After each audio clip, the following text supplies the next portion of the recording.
Welcome to the Steelers by the Lake podcast. My name is James, joined once again by my co-host Cody.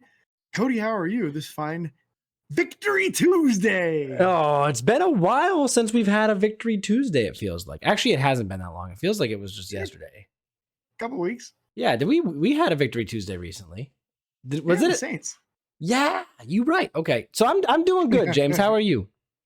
I'm doing good, man. It was nice to hold my head high today. Nobody can talk trash on me. So. Absolutely. You want to know tell me nothing. You want to know who's not holding their heads high? Josh Dobbs. Chase Claypool and the Chicago Bears, my friend. Yeah. As much as that's sad to say, because I still like Chase Claypool, but dang, he's not doing much in Chicago, and they're not doing much. They lost again, which puts their draft pick, which is the second round draft pick that Pittsburgh got for Chase Claypool, the 33rd overall. James, it's practically a first round pick. That is a wonderful thing. As we've talked about many times with the needs that it appears Pittsburgh has going on into the future here.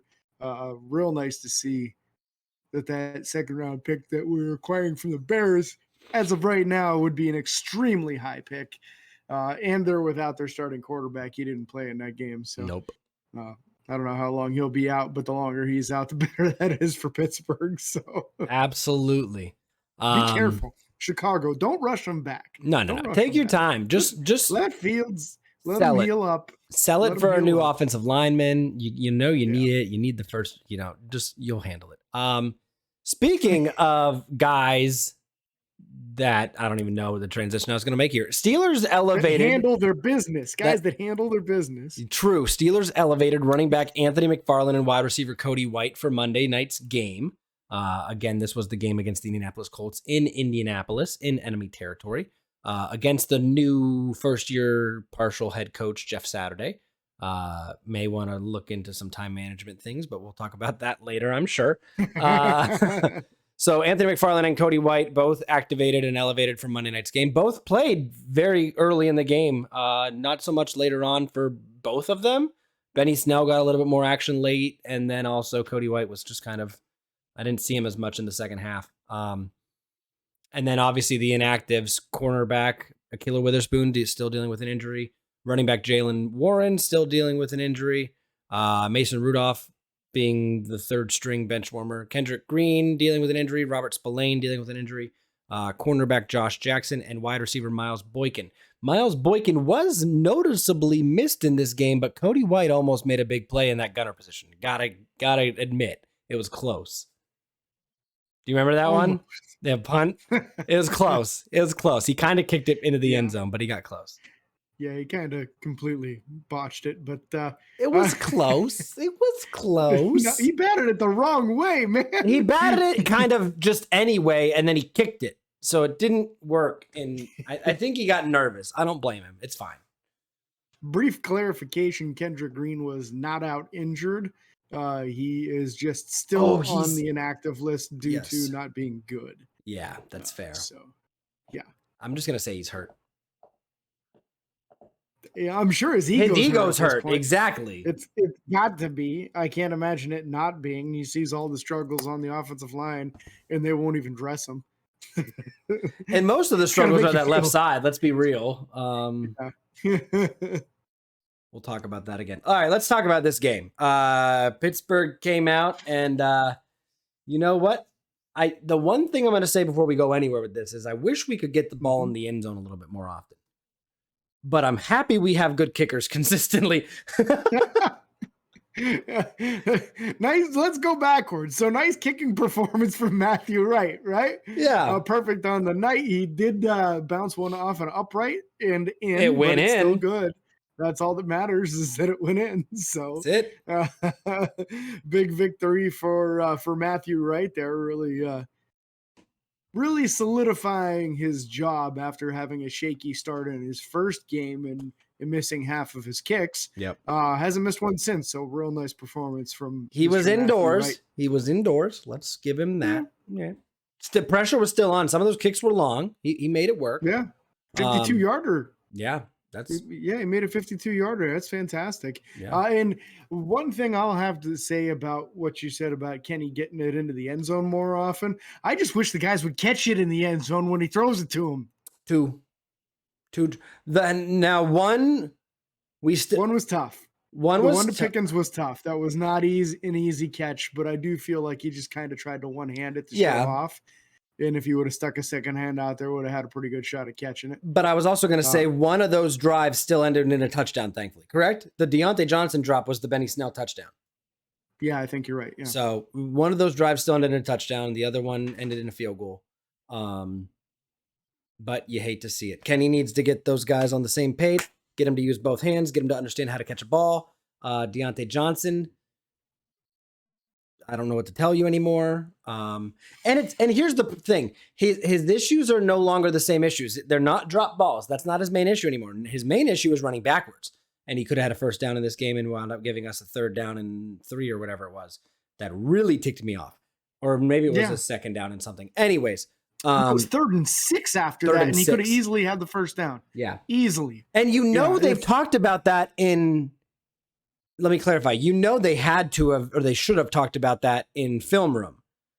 Mike Tomlin or the offensive coordinator, somebody should have said, you know what, Deontay, hey, we love the effort, we love the enthusiasm, but just put your head down and get the first down.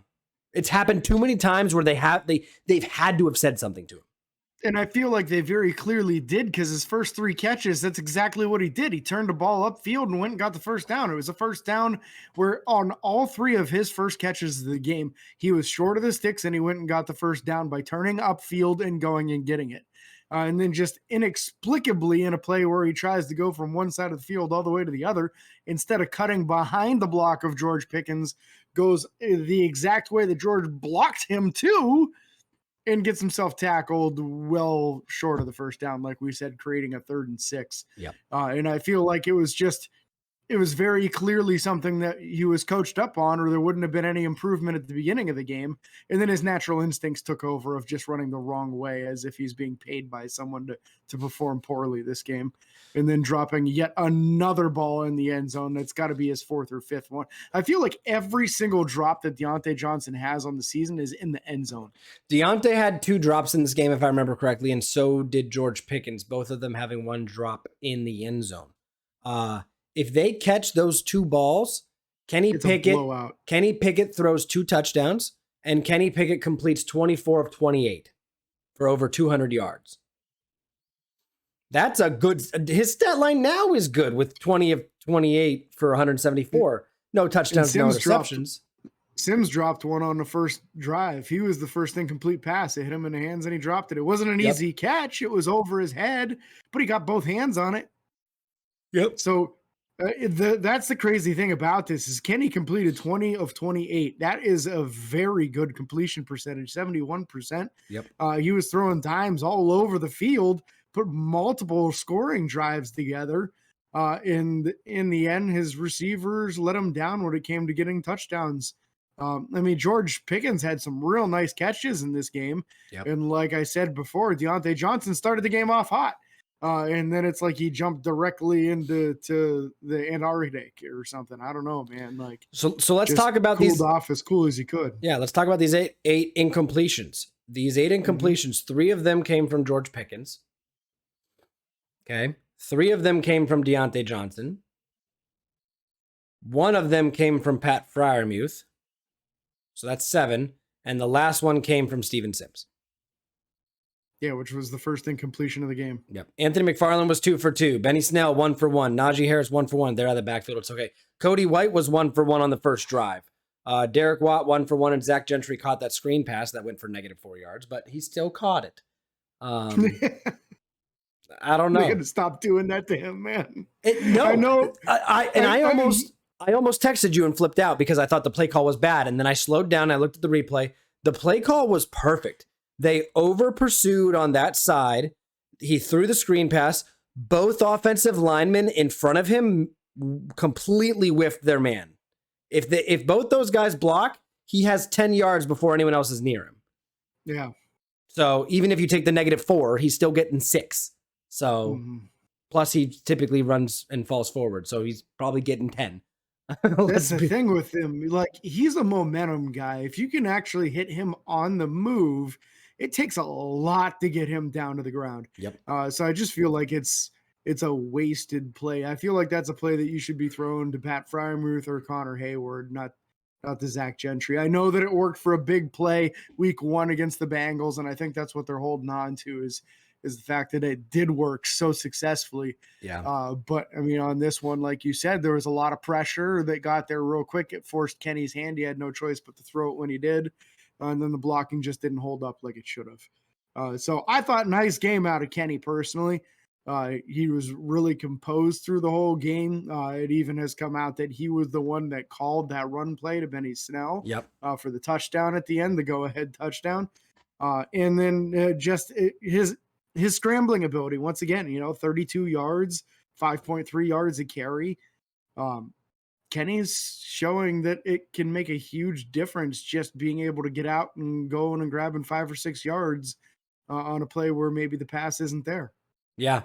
And I don't know. I think we talked a lot about Kenny now. I was happy with how he performed. I was happy with that play call. I like that they're giving him more ability to do things on the offense. I think that's going to just consistently improve our offense. But this should have been a better game for Kenny. I'm sad for him for those drop balls because it should have been a phenomenal game for him. But it still was a good game for him, a solid game for him, and a growing game for him. 20 of 28 for 174 is fantastic. Again, we talked about those receivers. You talked about 32 rushing yards. He averaged the most rushing yards per carry for anyone on the team, minus Gunnar Olszewski, with 1 run for 9 yards. But 5.3 led the leading rusher on the team, Benny Snell's 5.2 average, and even Anthony McFarland's 5-yard average per run. And that is phenomenal. Even though it was, I mean, those guys together took half the load.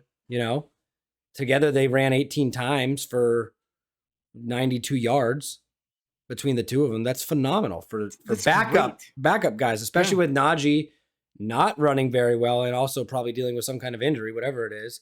We'll get to that later in the show as well. But Najee was only 10 for 35, and it just sucked. There were a couple times where you saw him visibly get mad because he just couldn't make somebody miss.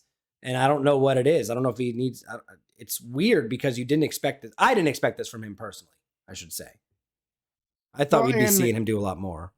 I think it looks a lot worse than what it was because he had a number of nice runs in this game, but then a number of them where he's just getting hit by 3 guys before he can even get back to the line of scrimmage. Yeah. So I think if he were to have been able to play through the whole game, you would have seen a pretty large game from him. Numbers wise, production, rushing yards, his average would have gone up, all of that, because the blocking, run blocking wise, got better as the game went on. And we really got to see what we've seen a couple of times since Benny Snell's been in the NFL. Not a bunch of times, but we've seen it a couple of times. Yep. I know it's Benny Snell football, man. Benny looked good. His vision was good. Multiple times I saw him go to the right where he was supposed to, stop, realize there was no one, cut back, and then find somebody to juke in between and find a hole and just go through the hole and go, man. Yep. Benny looked strong. He ran hard, and he looked like he had good vision. Very impressed with him. And Anthony McFarland, very explosive in his running. Yep. Showed some great burst and speed getting to the edge and getting through to the second line. Great performance by both of these guys. Neither one of them has had any contribution offensively this entire season. I mean, Anthony McFarland literally was just called up for the game, and now he's back down to the practice squad. Yep. And that's his contribution on the offense the entire season thus far. But both of these men, I thought, represented themselves very well. And it makes you feel a little bit better if this is a significant injury to Najee. We don't know right now. We're being told it's an abdominal injury. There were images from the game of them checking out his abdominal area and him holding it and grimacing, but he also limped off the field. Yeah. And typically an abdominal injury does not make you limp. So I think it's reasonable to be concerned that there is an aggravation to that foot injury from previous in the year. Yeah. I honestly think there's 2 or 3 injuries going on with Najee that it's Steelers football, and it's the NFL. You suck it up, you go. And I think that they're realizing more and more, if we keep doing this, he's not going to have a career, and he's not going to be beneficial to us. Yeah. So, yeah, it's a shame because he was just really starting to get going in the right direction again. Yeah. And now he's dinged up again. So we'll see if he's going to be out a significant amount of time or not. And we'll see how quickly Jalen Warren can come back, because I do believe, even though both Benny Snell and Anthony McFarland looked the part, they did a nice job. I do believe that if Jalen Warren is healthy enough, he'll go straight back to jumping in front of them on the depth chart. So look forward to seeing what the injury updates tell us throughout the week this week. Also, it's decision time on DeMarvin Leal this week. Yes. They got to do something before the game. So they need to make room for it. Matthew Wright has been on the roster for 3 weeks now, so they can release him. That's assuming Boswell's healthy enough to go. I do remember at halftime when they were trotting into the tunnels, seeing Chris Boswell running out in front of everybody. It's a great sign. Great sign. So, yeah, we'll see. If not, you never know. Maybe Nick Skiba makes an appearance to the practice squad and they call him up for one game again. Who knows? We will see what happens. But, yeah, you got to figure out something, because you don't want to not have DeMarvin Leal the rest of the season, especially when he's perfectly healthy. Yeah. So really looking forward to seeing that. But let's get into conversation with these wide receivers and finish them up. And little tight end talk there too at the same time. Yeah, I don't have much to say about the wide receivers. I was happy with Cody White coming in, and I tweeted about this up from our page early often. The first play of the game, Cody White came out and had a good block for, I believe it was Najee Harris on the play or whoever, and then came in and the very next play had a catch for, again, 2 yards. Nothing crazy, but he caught the ball. He came in and performed and did the things that some of our guys aren't doing, blocking well for a running game and catching the ball. So I will take that. I don't care if it was 2 yards. I don't care if it was 1 block. Thank you, Cody White, for being elevated and playing and doing the part. I don't have anything else to say about the other guys. I talked enough about George Pickens, Deontay Johnson, Steven Sims a little bit, and then that's it for the wide receiver room. Yeah, and I want to say, even though it's not going to show up on our stat line here because he did not record a catch, Connor Hayward did play in this game almost exclusively special teams. I didn't really see him on offense at all. I saw him once on offense that I can remember. Okay. Yeah. It's extremely important that we note and recognize him for the fact that when that kick return happened, and James Pierre, great job on cutting the guy off, forcing him to the edge, and then not getting knocked to the ground by 2 guys. He could have easily been pancaked.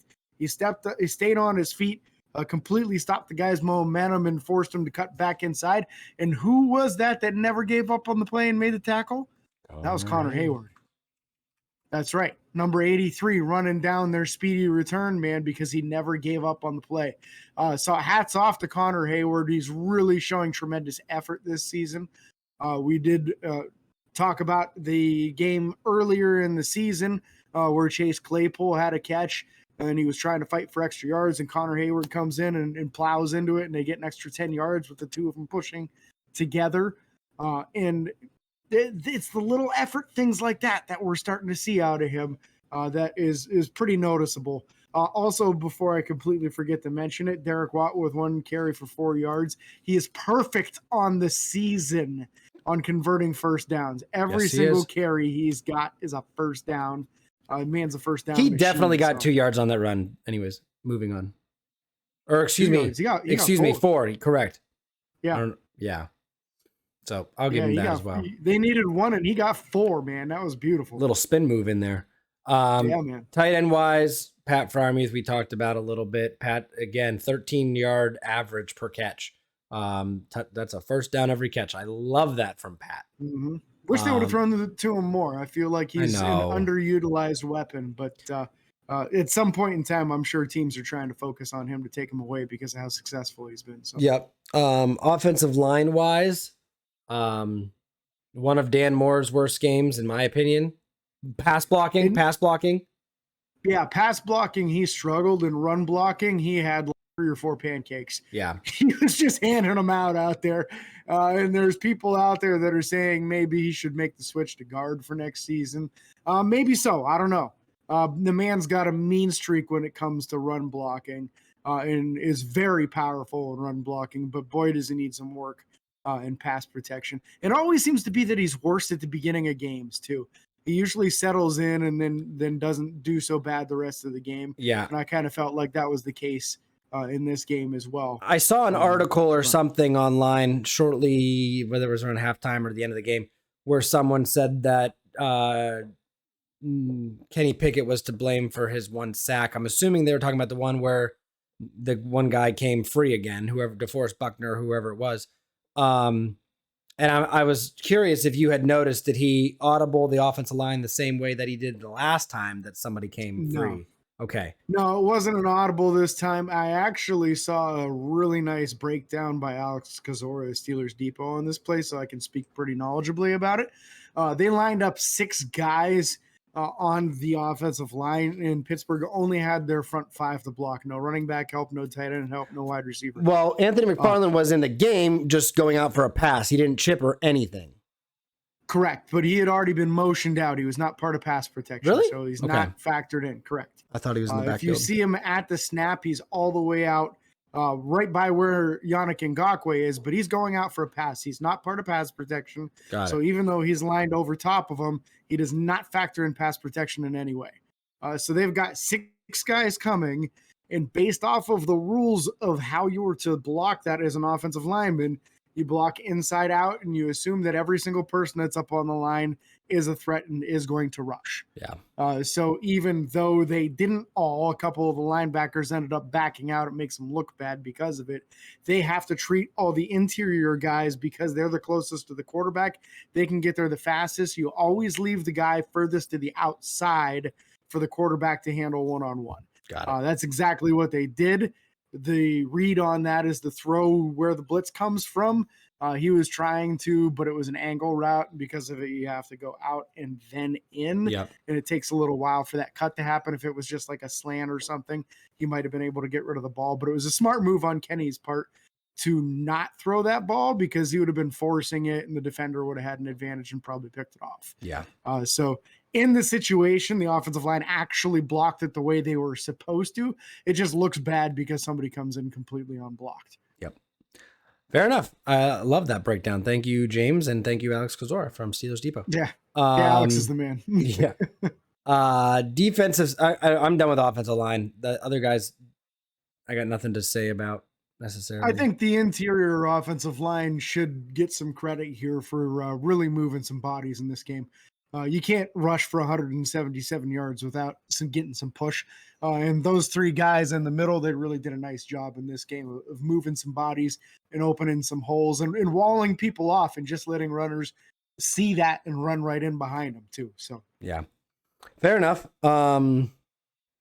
Defensive side of the ball, Cam Hayward, I felt was not talked about a lot in this game. I also felt, let's go defensive line first. Cam Hayward only had 1 tackle on the day, and I believe it was an assist. Larry Ogunjobi, I believe, led the defensive line with 5 tackles. There was not a whole lot of production from our defensive front in the sense of defensive line. And honestly, even the linebackers, the outside linebackers, other than Alex Highsmith's strip sack, there was really not much going on there. And I don't know. Pressure from TJ Watt, but you got to give Matt Ryan credit. He was able to just step up, let TJ go right on by, and then go to the area where TJ came from. So that's where your defensive linemen need to be getting a push. And we weren't getting enough of a push in the pass rush from the interior defensive linemen in this game. Yeah. So we had 3 sacks. Alex and TJ. We had 3 sacks, and 2 of them came from the secondary. So yeah. That you're gonna give your boy Terrell Edmonds? No, we're not talking about anything. We're not talking about anything yet. Yeah, so just a mediocre game from the offensive front. Montravius Adams got some penetration again, which was nice. Unfortunately, no crazy big stop like last week. But the defensive linebackers, Marcus Allen, I believe, had a big hit on special teams, if I'm not mistaken. Or maybe it was Maybe it was a catch over the middle on a third down. I can't remember. He doesn't have I any. think Yeah, I think it was the week before you're thinking of. He had 2 real nice It tackles on might have special been. I don't teams know against the why. I Bengals. think maybe he had a pass breakup in this one. I don't know. No, Okay. not Marcus Allen. He wasn't playing on defense. I'm thinking of somebody then. I don't know who. Levi Wallace had a couple really nice breakups early on. Yes, Levi Wallace with the one that was almost picked. And then Devin Bush had a breakup too. Yep. There was a pass to, I want to say it was one of the wide receivers. And as he was trying to pull it in, Devin Bush just like swatted it right out of his hands. Yes, I remember that one too. Yeah, not a horrible game from Devin Bush. I'm just kind of meh with our defensive front and middle linebackers right now. I don't know. Not enough splash, right? I mean, the biggest splash play from him came with Alex Highsmith, right? No, with the strip sack. Not in my opinion. Not in my opinion. Okay. Biggest splash play from the defensive front was Isaiah Loudermilk. Blocking a field goal. It's fair. That's probably that's taking 3 points off the board. Yeah. So we love that. Yeah, absolutely. And then you can't go without mentioning Chris Wormley and the timely fumble recovery as well. I mean, Pittsburgh didn't do anything to force it, but you got to be able to jump on that ball and recover it. And Wormley took advantage of the situation and did so. True. So, the 2 turnovers in the game, and Wormley gets credit for the one. And, and the interception by James Pierre for the other one. Yes. And a phenomenal play on his part by just being aware of what's going on the offensive side of the ball and reading that, this pass is going to the guy that I'm standing next to. Let me just jump in front of a route. That was phenomenal play by James Pierre. That's an IQ play. That is. Love that. But yeah, it was like an oddly productive game from our defensive front with the blocked field goal, the 1 sack, and the fumble recovery. It was oddly productive. But yeah, secondary now. We talked about Levi Wallace with the 2 pass breakups. James Pierre with the 1 interception. No stat line other than that, just saying. Well, he had 1 pass breakup as well. He got burnt on another play, so whatever. And then Minkah Fitzpatrick led the team, I believe, in 7. No, Devin Bush had 8, and Minkah Fitzpatrick had 7 tackles on the game. Arthur Mollett with the sack, which was phenomenal. Another safety had a sack. It wasn't that impressive. Terrell Edmonds, Cody's favorite player on the team. You heard it here first. You heard him talking about this guy for years on how much he loves him. No. Real quick though, I personally am really happy about the coaching staff's ability to go ahead and make that adjustment. We saw it early in the game in passing downs when it was 3rd and medium or long, and you knew it was likely to be a pass. They pulled Arthur Mollett off the field. They brought in James Pierre. They moved Cam Sutton into the slot, and you got better play because of it. So I like the adjustments by the coaching staff. You can't just keep on marching Arthur Mollett out there and expect him to make plays, breaking up passes. His specialty is tackling guys, going out and hitting people, as we saw on the sack, right? He closed ground really quickly on Matt Ryan and got him to the ground and got that sack. Yep. That was a great play on his part. You got to use him in those situations, man. That's what he's best at. He's basically like a really small linebacker. So let him play in those 3rd and short areas and let him go up against the run. Just don't feed him to the wolves and throw him out there on 3rd and long. It's not fair to him. It's not fair to the team, and it's especially not fair to the fan base. That's fair. That's true. I'll give you that. Anyways, update on sack leaders real quick. Yes. Alex Highsmith is tied for number 5. It's a 4-way tie at 5 with Myles Garrett, Chris Jones, Alex Highsmith, and Brian Burns all have 10. Leading Matthew Judon with the Patriots has 13. So he's 3 behind the NFL lead. Now, I want to point something out because James and I do enjoy video games. We play Madden, the NFL game. James, I want to point something out to you real quick. What's that? The top 5 guys. I'm gonna include the top 5, but there's a 4-way tie for 5th. So the top guys' ratings on Madden: 91, 95, 93, 92, 98, 96, 85, 79. Guess who's the 79? You know what's funny is they had him rated as high as one point and then it knocked him. They brought him back down to 79. I So don't yeah, understand how you do it. I don't we'll understand see, it. man, because I'm betting he's going to get some votes for the Pro Bowl. Well, let me tell you this. Going down that same list, I'm going to go forced fumbles. Yes. 1, 0, 3, 2, 2, 2, 1, 4. Yeah. Guess who has 4? It's Myles not Garrett? Myles Garrett, James. Is he the 0? Tell me he's the 0. No, he has 2. He's one of the twos. Okay. But It's a banner year for the him. 0 is Nick Bosa, who has 11 sacks on the year. Oh, that's crazy. But Alex Highsmith with 4 forced fumbles. Mm-hmm. Just saying. Yep, I think there's going to be a big adjustment for that for next season. We'll see. You know how they are. They're real bullheaded. They won't change somebody too much in one season unless there's a huge narrative. So I feel like Alex needs another big game where he has 2 or 3 sacks, and then he's right back into the top 2 sack leaders in the entire NFL. And then maybe that seems so counterproductive. Because the game comes out for this year, I want to play with the players as good as they are this year. If someone comes out and plays like trash next year, they shouldn't be at 96 overall just because they played great last year. That doesn't make sense. So I hear you, but I mean, what are they going to put Deontay Johnson's rating as then? 60?